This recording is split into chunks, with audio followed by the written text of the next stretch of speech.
Oh no! Oh no. And welcome back. Yes, welcome back to more Sonic 3 and Knuckles has Knuckles. Sonic 3, Knuckles and Knuckles, Knuckles 3, fuck. Knuckles section. HD remix. Yeah. Featuring Don't Make Cry. Welcome to Marvel Madness. I mean, Marvel Garden. Yeah, this level sucks. It's a lot of infinitely vertical scrolling crap. It's a maze. I'm not the biggest fan of this world. I don't hate it, but exploring it's a bit of a bitch. Yeah, especially when you have to do the incline part of it. Or climbing part of it. Oh, it's almost worse with Knuckles than Sonic, I can say that much. Because you actually have to do is climbing, and when it gets to the, should I call auto-scrolling segments? Yeah. Ooh. Yeah, that sounds horrible. It gets painful. Oh man, I don't have invincibility now! God damn it! What a waste. Hold on. But yeah, I did think of a question towards the end of last episode I was going to think of asking. Do you think the Sonic fandom is the worst in video games? Worst in video games? Do you think the Sonic fan base is the worst amongst the video game fandoms? Because, you know, if we're talking strictly in terms of the vocal minority, probably. I would say it's up there, easily top 5. Though it will wrestle for that top spot with, like, I want to say personally, Kingdom Hearts? Like Five Nights at Freddy's? I would say the Five Nights at Freddy's fandom. Yeah, Five Nights at Freddy's fandom. Yeah.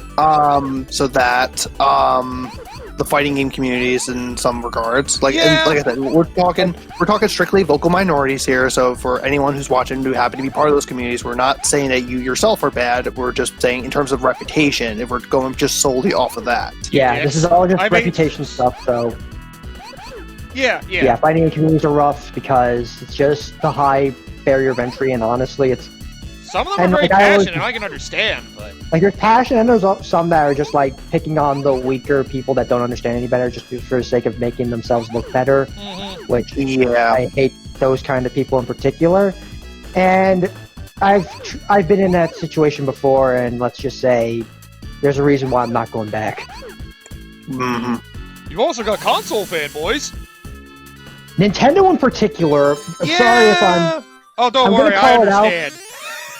Here's the thing, Nintendo as a whole, or the fanboys in particular, I'm talking about the ones that... Nintendo can do no wrong! Yeah, you think that, yep. Yeah, keep saying that when the answers are clearly obvious. I'm not just talking about from the perspective of, you know, powerful consoles and all that. I'm talking more so about the fact that... Some of their business decisions, like, well, fucking Mario 3D All-Stars was one of those recent examples. Oh, yeah, that... I refuse to buy that game. Yeah, Mario 35 and what was it, like Fire Emblem, like Shadow, whatever the hell it was, the digital re-release, the very first game. Look, I can somewhat accept the Mario ones because it was an anniversary celebration. I say somewhat. I would say more so. Say that because physical releases could have been limited, but getting rid of them on download is just stupid. Yeah, especially considering. For me, the reason I didn't buy it was just because I wanted to have Mario Galaxy 2 somewhere in the collection. Now I can't have that, and now I'm going to hear, guess what? You're going to have it only in a separate copy now because we wanted to make money, and now people are going to be scalping like mad. Well, part of that was also because, well, part of the reason they had Galaxy the way it was altogether is because of, I think the NVIDIA Shield in China was able to play it. They had to adapt Mario Galaxy to work with that. It's kind of the reason we have, like, an HD port-capable version of it at all. That was kind of one of the reasons 3D All-Stars actually happened altogether. Right. And that's why Galaxy 2 was not part of it either. I still think Galaxy 2 should have been part of it, but, you know. Yeah, there was that. The full-price games, and some of them still be full-price games from older consoles in particular. I complained about that numerous times. You'll never get me to say that's justified, because it's not. The only people it's justified for is Europe, because Europe's never been big on Nintendo, till the Switch, actually. Like, a lot of them are getting Nintendo for the first time, so I can understand it for their market. But for, the American market was the biggest of the Wii U, so a lot of us are like, well, this is kind of bullshit. Yeah, full price game for the Wii U. Fuck you. I would say Southeast Asia probably had the with Nintendo, like they barely got any consoles at all. Mm-hmm. Yep. So they've had it the worst when it comes to experience with Nintendo in terms of just even having it to begin with. Oh fuck! Knuckles doesn't jump as high either. Yeah, I mean. Yeah, that's the big thing about Knuckles. He doesn't jump as high, but yeah, continue on. Yep, and also, the limited release thing was stupid. Also, even dumber, like you mentioned, the Fire Emblem Shadow Dragon thing being limited release. Why was that limited release? Like, yeah, I don't. This limited release thing is just starting to become really, really stupid because I guess it's supposed to like get more people motivated and all. There's but also, like, hey Nintendo, why don't you have an actual virtual console for the Switch yet? How the fuck? Yeah, a proper virtual console would be the big thing to say, but like that's why people still debate it could still be worth getting a Wii U because it has arguably the best virtual console library for Nintendo right now. Yeah.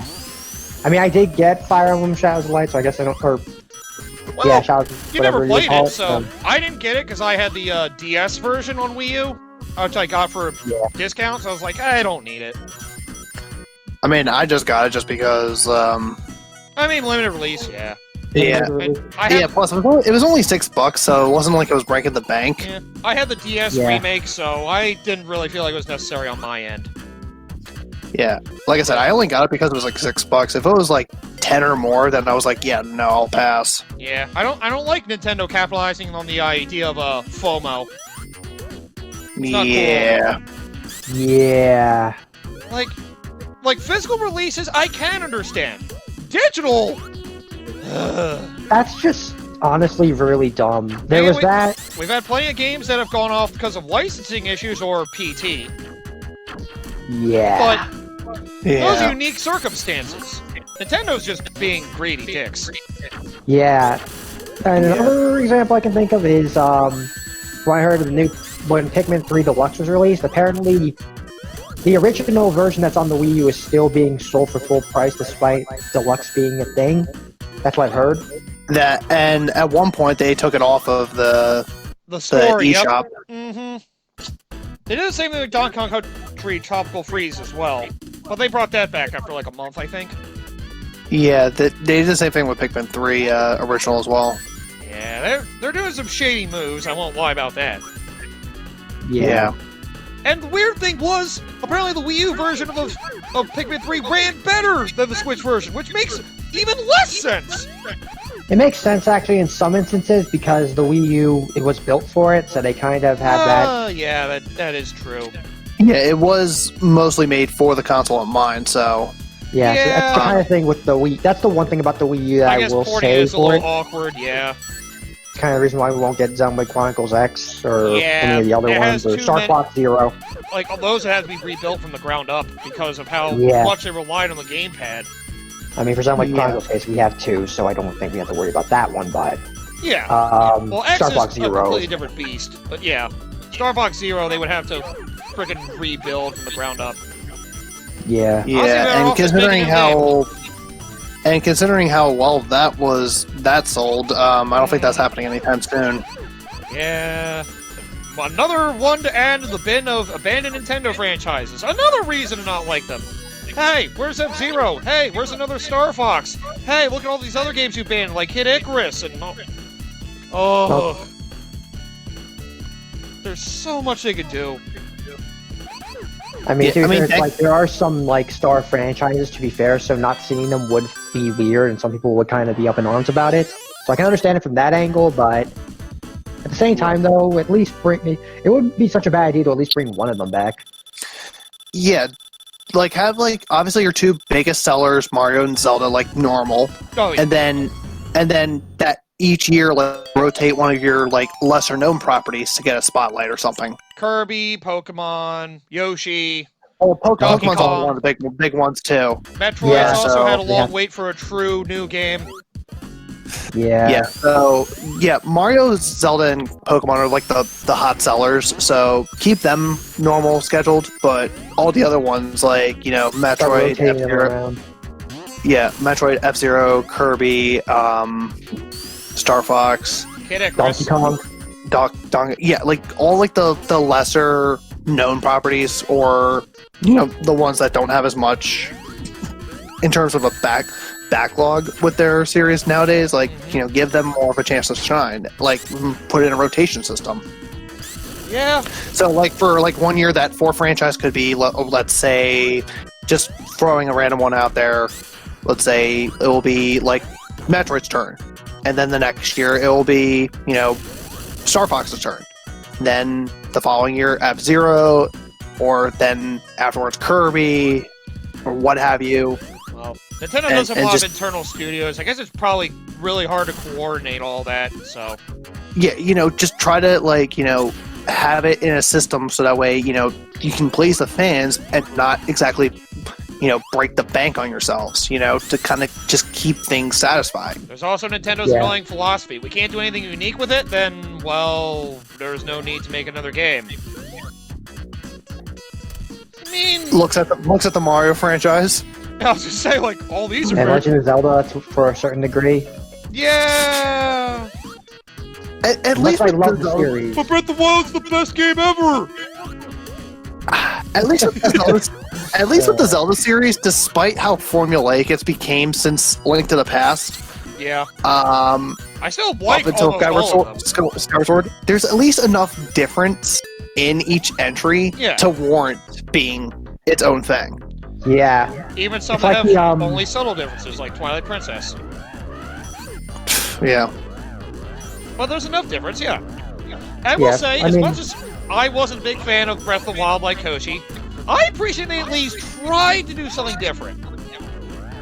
I mean, I appreciate it as well. It's just getting out of the formula was definitely something that was needed. But if they took what they wanted to do with Breath of the Wild and make it like feel more like a Zelda game instead of just an open world game, well, that would be a lot better.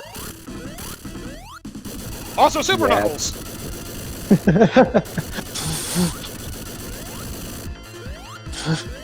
Yeah. Not nearly as flashy, but still invincible. Can jump a bit higher. Yay! Now you will be saying, "Oh no." Yes. It strikes "Oh no" into the enemies. And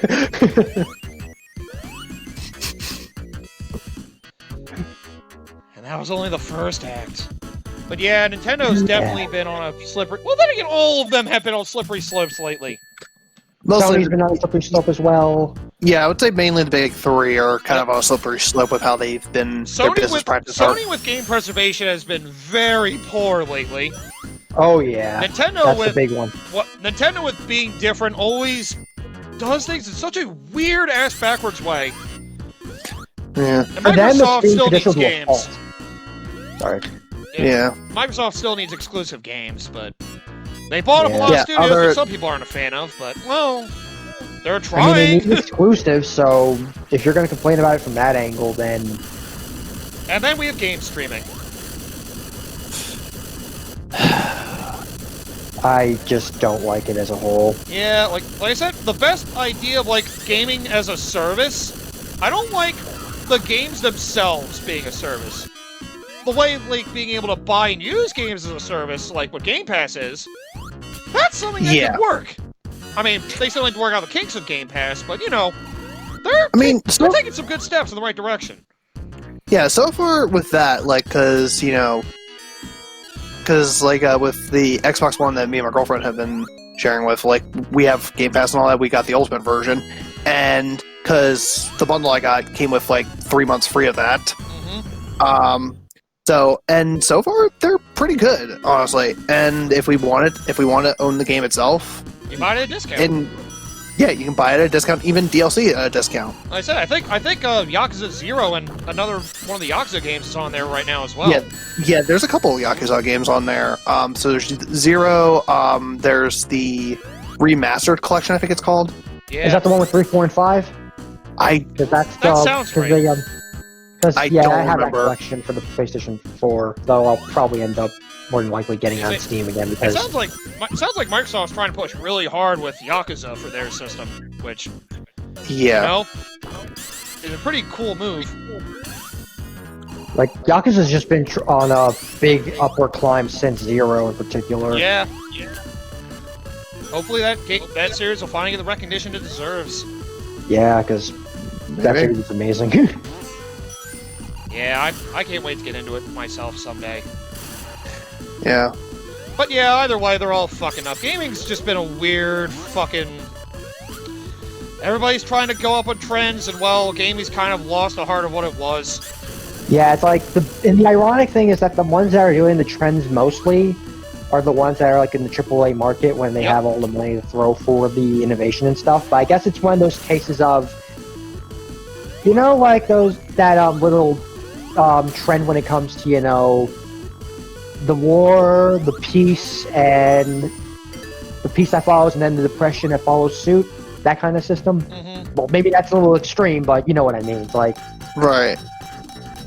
we're at a verge where I feel like there needs to be a game that kind of, you know, or something to happen in the gaming atmosphere to kind of bring it back to a sort of prosperity phase. Because I think we're in the middle of the phase where it's kind of like starting to dull out and become... I don't want to say depression because it's not completely true, but at the same time, I think not a better way of saying it. Well, that's what we have the indie scene for right now. They're the ones that are really churning out some of the more unique titles. Like, some people were saying, like, Hades was the best game for some people last year.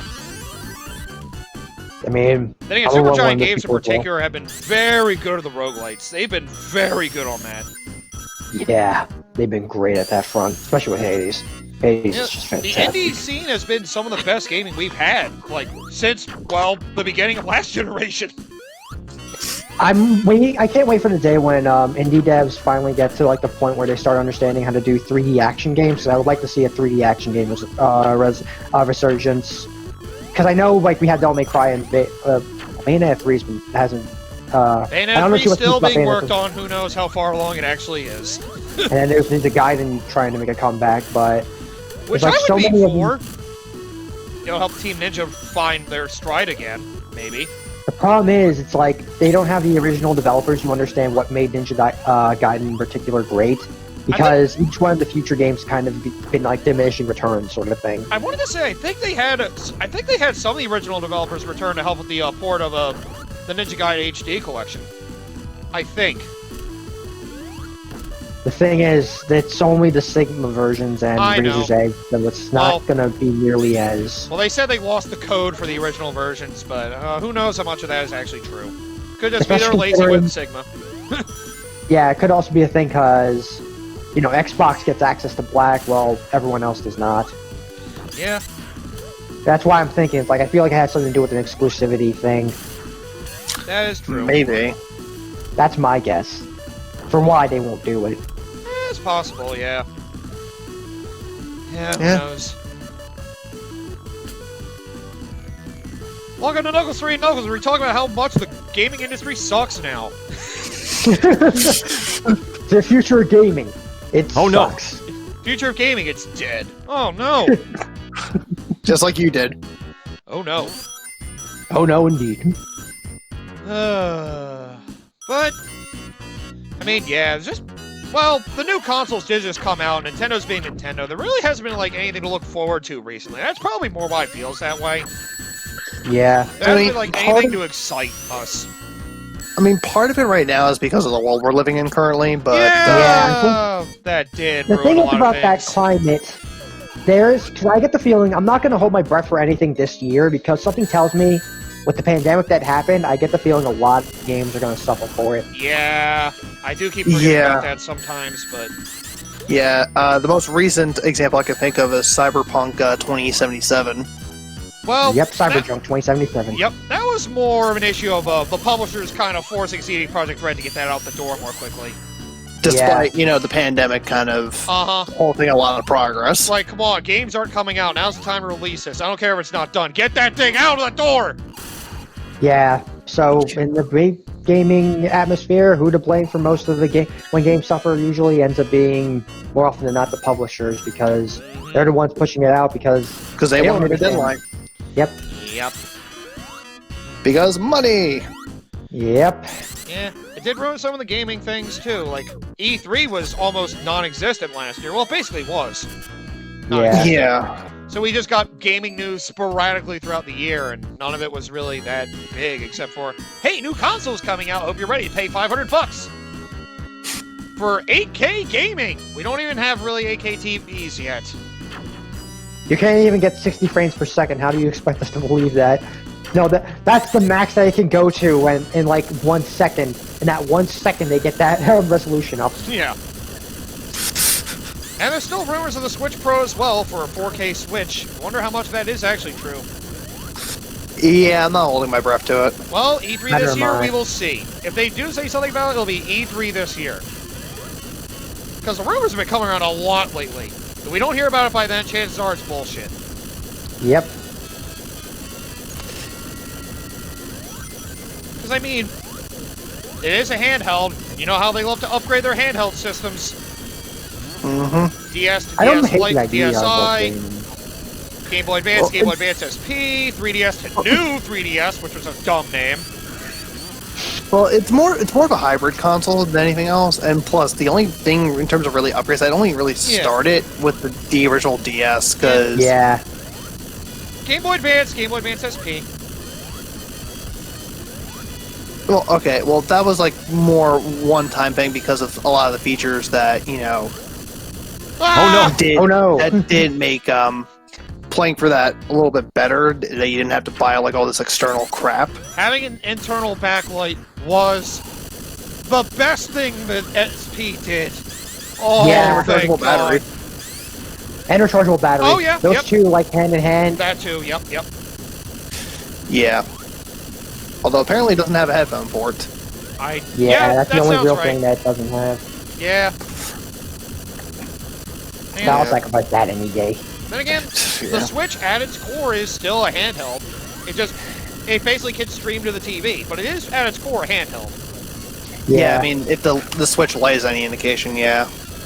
So, or basically just solely a handheld.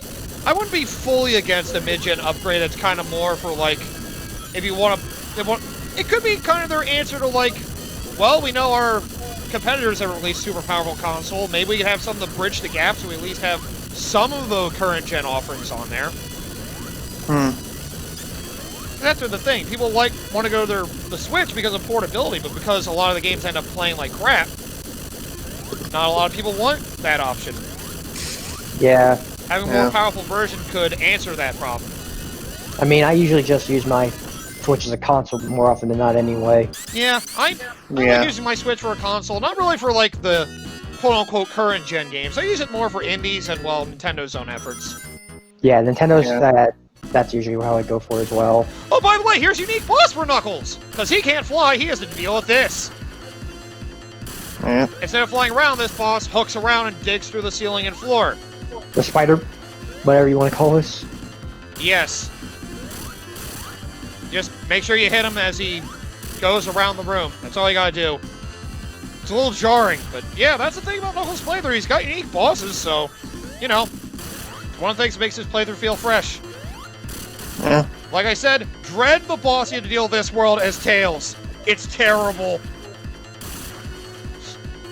You know how to Tails? Yep. His tails are everything. The only dreadful part of the Tails playthrough, that boss. Oh, God.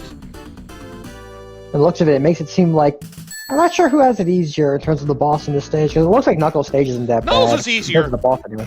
Speaking of easier stages, we'll have to go on that next time. So, yep, come back next time. We're going to go through Carnival Night, and probably the next world after that, because I'll say this is probably the most lackluster part of the Sonic 3 and Knuckles is Knuckles here. You'll see why next time.